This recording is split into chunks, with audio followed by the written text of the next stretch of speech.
How to fix Pubg fail to login, please try again on iPhone. So if you want to fix Pubg fail to login, please try again on iPhone, then what you need to do is first you need to open up your settings. After opening your settings, you just need simply scroll down and you will find an option of apps. You need to tap on apps, and from here you need to search for Pubg. Once you find Pubg, you need to tap on it, and once you tap on Pubg, you will find an option of local network under Pubg. So enable the option of local network. If this is disabled, most likely you'll have problems.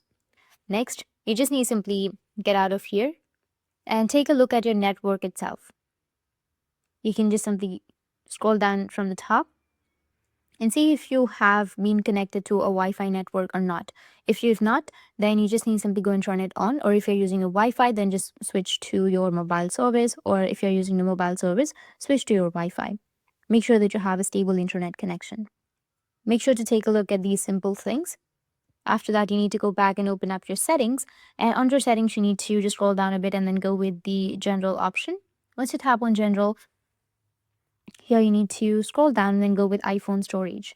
Once you're on your iPhone storage, you need to find the Pubg application under your iPhone storage, and once you tap on Pubg, you'll find the offload app section like this, and you just need something to go and offload Pubg. Once you've offloaded, you need to go and reinstall the application, and after reinstalling, your problem might be fixed. If that still doesn't fix your problem, then what you need to do is just simply go back, go with your settings again. Under your settings, you need to scroll down and then just go with general and go with software update. And if you have any update, you just need something to go and update it. Once you've updated, just restart your device and your problem will be fixed. That's how you can fix Pubg fail to login. Please try again on iPhone. And if you have any questions, feel free to comment below. Thanks for watching.